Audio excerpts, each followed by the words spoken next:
Welcome to jazzy aroma. Hello friends, இன்றைக்கி நான் உங்களுக்கு செஞ்சு காமிக்க போகிற ஐட்டம் கிறிஸ்மஸ் ஸ்பெஷலான ப்ளம் கேக். இதுக்கு தேவையான பொருட்கள் எல்லாமே ஸ்க்ரீனில் இருக்குது, டிஸ்கிரிப்ஷன் பாக்ஸில் இருக்குது, பார்த்து செக் பண்ணிக்கோங்க. நீங்களே பாருங்கள் நம்மளுடைய கேக் என்ன அழகாக சூப்பராக வந்திருக்குன்னு பாருங்கள். இந்த மாதிரியான கேக்கு வந்து கிறிஸ்மஸ் கேக் செய்கிறது வந்து எப்போவுமே கொஞ்சம் ரொம்ப டைம் எடுத்து செய்யக்கூடிய கேக்காக இருக்கும். அப்புறம் நட்ஸ் எல்லாம் ஊற போடணும், அப்படி இப்படின்ட்டு நிறைய வேலையெல்லாம் இருக்கும். அந்த மாதிரிலாம் இல்லாமல் நான் ஈஸியான மெத்தடில் இந்த கேக் எப்படி செய்யலாங்கிறத உங்களுக்கு சொல்லி கொடுத்துருக்கேன். இந்த வீடியோவை தொடர்ந்து பாருங்கள், அப்போ தான் உங்களுக்கு நான் என்ன மெத்தட்லாம் சொல்கிறேங்கிறது உங்களுக்கு புரியும். இந்த மாதிரியான கிறிஸ்மஸ் கேக்கை பொறுத்த வரைக்கும் அதனுடைய டென்ஸ் ஜாஸ்திங்கிறதாலையும் நிறைய நட்ஸு, ஃப்ரூட்ஸு, ட்ரை ஃப்ரூட்ஸ் எல்லாமே ஆட் பண்ணுறதால அதெல்லாம் நம்ம வச்சு இருந்து கொஞ்சம் கொஞ்சமாக சின்ன சின்னதாக பைட் பண்ணி சாப்பிட்றதுக்கு ரொம்ப டேஸ்ட்டாகவே இருக்கும். இப்போ நம்ம இந்த கேக்குக்கு தேவையான பொருட்கள் என்னங்கிறத பார்ப்போம். ட்ரை ஆப்ரிகாட், உலர் திராட்சை, கருப்பு உலர் திராட்சை, டேட்ஸ், செர்ரி, அதுக்கப்புறம் அத்திப்பழம் எல்லாமே சாப் பண்ணி தான் நான் வச்சுருக்கேன். அதுக்கப்புறம் இதில் வந்து கேஷ்யூநட்டு, ஆல்மண்டு, பிஸ்தா, வால்நட் எல்லாமே பொடிசாக கட் பண்ணி வச்சுருக்கேன். இது வந்து வால்நட்டும் பிஸ்தாவும் உங்களுக்கு ஆப்ஷனல் தான். உங்களுக்கு என்ன நட்ஸ் கிடைக்கிறதோ அதை நீங்கள் யூஸ் பண்ணிக்கலாம். இப்போ கேக்கு செய்கிறதுக்கு என்ன பொருள் தேவைங்கிறத பார்ப்போம். மைதா 1.5 கப் எடுத்திருக்கேன், 2 முட்டை, 100 கிராம் பட்டர் எடுத்திருக்கேன், ஆரஞ்சும் லெமனும் தோலை வந்து சீவி எடுத்து வச்சுருக்கேன். அதுக்கப்புறம் பட்டை, கிராம்பு, ஏலக்காய் 2 பீஸ் எடுத்துகிட்டு 2 ஸ்பூன் சுகரை போட்டு மிக்சியில் பவுடர் பண்ணி எடுத்து வச்சுக்கணும். அப்புறம் 3 ஸ்லைஸ் ப்ரெட்டை வந்து நான் பவுடர் பண்ணி எடுத்து வச்சுருக்கேன்.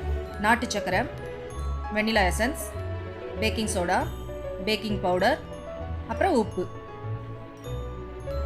அடுப்பை பற்ற வச்சுட்டு ஒரு கடாயை வைங்க. அதில் 100 கிராம் பட்டரை ஆட் பண்ணுங்க. இப்போ நாம் எடுத்து வச்சுருக்கிற நாட்டு சர்க்கரையை இதோட ஆட் பண்ணணும். உங்களுக்கு நாட்டு சர்க்கரை இல்லாட்டா நீங்கள் ஒயிட் சுகரையே கேரமலைஸ் பண்ணி இதோட ஆட் பண்ணிக்கலாம். நான் நாட்டு சர்க்கரை யூஸ் பண்ணுறதால இந்த கேக்குக்கு தனியாக கலர் கொடுக்கறதுக்காக எந்த இதுவும் நான் ஆட் பண்ண தேவையில்லை. இப்போ உங்களுக்கு நாட்டு சர்க்கரை இல்லைன்னு நினைக்கிறவங்க வந்து இதுக்கு பதிலாக நீங்கள் வந்து ஒயிட் சுகரையே கேரமலைஸ் பண்ணி சேர்த்தோன்னா அந்த கேக்குக்கு தனியாக ஒரு கலர் கிடைக்கும். இப்போ நம்ம வந்து பொடியாக கட் பண்ணி வச்ச டேட்ஸு, அப்புறம் திராட்சை, அப்புறம் கருப்பு உலர் திராட்சை எல்லாத்தையுமே இப்போ ஆட் பண்ணணும். பொடியாக கட் பண்ணி வச்ச ஆப்ரிகாட்டும் ஆட் பண்ணிக்கோங்க. ஆப்ரிகாட்லாம் ஆப்ஷனல் தான். உங்கள்கிட்ட என்ன ட்ரை ஃப்ரூட்ஸ், என்ன நட்ஸ் இருக்கோ அதை மட்டுமே நீங்கள் ஆட் பண்ணால் போதும். பொடியாக கட் பண்ணி வச்ச அத்திப்பழம், அப்புறம் பொடியாக கட் பண்ணி வச்ச செர்ரி, அப்புறம் கருப்பு உலர் திராட்சை எல்லாத்தையுமே இப்போ ஆட் பண்ணிக்கோங்க. இப்போ எல்லாம் நல்லா ஒன்று சேர்ற மாதிரி கரண்டியால் நல்லா கலந்து விட்டுக்கோங்க. இப்போ இந்த மிக்சரில் எல்லாம் ஒன்று சேர்றதுக்காக ஒரு 1/2 டம்ளர் வாட்டர் ஆட் பண்ணணும். நான் ஆக்சுவலாக இதில் வந்து நான் ஆரஞ்சு ஜூஸ் வந்து தேவைன்னா லாஸ்ட்டில் வந்து கேக்குக்கு நான் ஆட் பண்ணுறேன். உங்கள்கிட்ட ஆரஞ்சு ஜூஸ் இருந்துச்சுன்னா நீங்கள் ஆட் பண்ணிக்கோங்க. அப்படி ஆரஞ்சு ஜூஸ் வேண்டாம்னு நினைக்கிறவங்க இதுலேயே நீங்கள் எக்ஸ்ட்ராவாக இன்னும் கொஞ்சம் வாட்டர் ஆட் பண்ணிக்கிட்டிங்கன்னா லாஸ்ட் உங்களுக்கு வந்து கேக்கு வந்து மிக்ஸ் பண்ணுறதுக்கு கன்சிஸ்டன்சி வந்து கரெக்டாக இருக்கும். நான் என்கிட்ட இருந்த எல்லா ட்ரை ஃப்ரூட்ஸும் ஆட் பண்ணியிருக்கிறேன். டூட்டி ஃப்ரூட்டி ஆட் பண்ணல. உங்களுக்கு வேணும், உங்களுக்கு பிடிக்கும்னா நீங்கள் வந்து டூட்டி ஃப்ரூட்டியும் ஆட் பண்ணிக்கலாம். இந்த மிக்சரை இப்போ நல்லா கொதிக்க விடணும். பாருங்கள், நல்லா கொதிக்க ஆரம்பிச்சிருச்சு.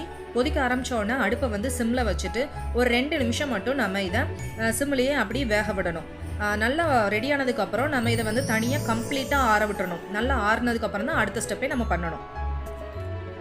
இந்த வீடியோ பார்க்குற யாராவது சப்ஸ்கிரைப் பண்ணாமல் பார்க்குறீங்கன்னா ப்ளீஸ் சப்ஸ்கிரைப் பண்ணிட்டு பாருங்கள். அப்போ தான் எங்களுக்கும் புது புது வீடியோக்கள் போடணுங்கிற ஒரு ஆர்வமும் வரும், நீங்களும் எங்களை என்கரேஜ் பண்ண மாதிரியும் இருக்கும். அதனால் ப்ளீஸ் சப்ஸ்கிரைப் பண்ணிட்டு பாருங்கள். இந்த மிக்சர் ஆடுற டயத்தில் நம்ம கேக்குக்கு தேவையான மைதா மாவை இப்போ ரெடி பண்ணி வச்சுக்கலாம். ஒரு பிளேட்டை எடுத்துக்கோங்க. அதில் ஜல்லடை இல்லைனா இந்த மாதிரி ஒரு இரும்பு வடிகட்டி எடுத்துக்கோங்க. அதில் நம்ம ஏற்கனவே அளந்து வச்ச 1.5 கப் மைதா மாவை ஆட் பண்ணிக்கோங்க. அதோட உப்பு ஆட் பண்ணிக்கோங்க. உப்பு ஆட் பண்ணால் தான் டேஸ்ட்டு கொடுக்கும், அதனால் உப்பு மறக்காமல் ஆட் பண்ணிக்கோங்க. இப்போ வந்து பேக்கிங் பவுடர் ஆட் பண்ணிக்கோங்க. அதோட பேக்கிங் சோடாவும் ஆட் பண்ணிக்கோங்க. இதை நல்லா எல்லாம் ஒன்று சேர்ற மாதிரி நல்லா ஜலிச்சு எடுத்து வச்சுக்கணும். இப்போ நாம் பொடியாக கட் பண்ணி வச்ச முந்திரி, பாதாம், பிஸ்தா, வால்நட்ஸ் எல்லாமே கேக்கில் வந்து டேரெக்டாக இப்படியே போட்டோன்னா அடியில் மொத்தமாக தங்கிடும். அப்படி தங்காமல் இருக்கிறதுக்காக 1 ஸ்பூன் மைதா மாவை இப்படி போட்டு மிக்ஸ் பண்ணி தனியாக எடுத்து வச்சிட்டோம்னா கேக்கில் அடியில் போய் தங்காது. ஒரு பவுல் எடுத்துக்கோங்க. அதில் நம்ம ஏற்கனவே இந்த கேக்குக்கு 2 முட்டையை யூஸ் பண்ணலாம்னு சொல்லியிருக்கோம் இல்லையா, அதனால் 2 முட்டையை உடச்சி இந்த பவுலில் ஊற்றுங்க. இப்போ ஒரு விஸ்கை யூஸ் பண்ணி நல்லா பீட் பண்ணி எடுத்து வச்சுக்கோங்க. இப்போ நாம் முட்டையை நல்லா அடித்து எடுத்து வச்சாச்சு. இப்போ நாம் ஏற்கனவே ரெடி பண்ணி வச்ச ட்ரை ஃப்ரூட் மிக்சர் வந்து இப்போ நல்லாவே ஆறி இருக்கும். இப்போ ஆறினதுக்கப்புறம் அதில் வந்து நம்ம அடித்து வச்ச முட்டையை இப்போ ஆட் பண்ணிக்கிடணும். இந்த ட்ரை ஃப்ரூட் மிக்சரோட சேர்ந்து இந்த முட்டையோட கலவையும் சேர்ந்து நல்லா ஒன்று சேர மாதிரி கலந்து விட்டுக்கணும். ட்ரெடிஷ்னலாக செய்யக்கூடிய கிறிஸ்மஸ் கேக்குக்கெல்லாம் ட்ரை ஃப்ரூட்ஸை வந்து ஆல்கஹாலில் தான் ஊற வைப்பாங்க. அப்படிலாம் எந்தவித பிரச்சனையும் இல்லாமல் நான் ஈஸி மெத்தடில் தான் உங்களுக்கு சொல்லி கொடுத்துருக்கேன். இதுக்கு ஊற வைக்கிறதுக்கான டைம் கூட கிடையாது. அதனால் ஈஸியாக நீங்கள் எல்லாருமே ஈஸியாக செய்யலாம். கண்டிப்பாக இதை செஞ்சு பாருங்கள்.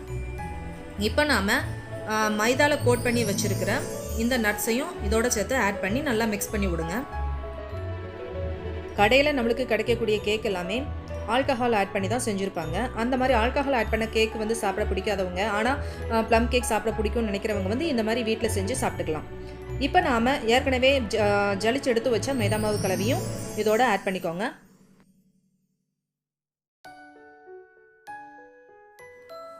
இப்போ இந்த கேக்குக்கு முட்டை ஸ்மெல் எதுவும் இல்லாமல் இருக்கிறதுக்காக வெண்ணிலா எசன்ஸ் ஆட் பண்ணிக்கோங்க. மிக்சியில் நம்ம இப்போ பட்டை, கிராம்பு, ஏலக்காய், சுகர் எல்லாம் போட்டு அடித்து வச்சு இந்த சுகர் பவுடரை இதோட இப்போ ஆட் பண்ணிக்கோங்க.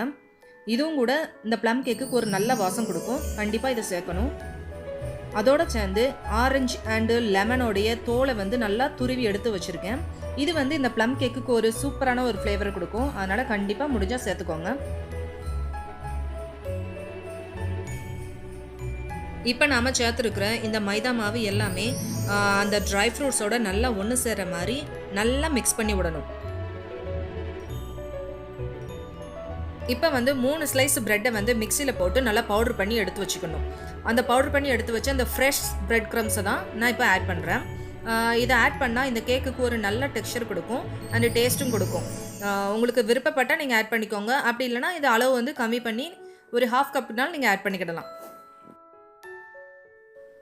இந்த கேக்கு பேட்டர் வந்து கொஞ்சம் டைட்டாக இருக்கிறதால கொஞ்சம் தளர்த்தியாக கொண்டு வரணுங்கிறதால நான் ஃப்ரெஷ்ஷான ஆரஞ்சு ஜூஸ் வந்து யூஸ் பண்ணுறேன். ஃப்ரெஷ்ஷான ஆரஞ்சு ஜூஸ் வந்து உங்கள்கிட்ட இல்லாட்டா நீங்கள் வந்து பேக்கில் கிடைக்கக்கூடிய ஆரஞ்சு ஜூஸ் கூட யூஸ் பண்ணலாம். அப்படி எதுவுமே இல்லாட்டி கூட ஒன்றும் பிரச்சனை இல்லை, நீங்கள் வாட்டர் கூட ஆட் பண்ணலாம். இந்த ஆரஞ்சு ஜூஸ் வந்து ஆட் பண்ணுறது வந்து ஆப்ஷனல் தான்.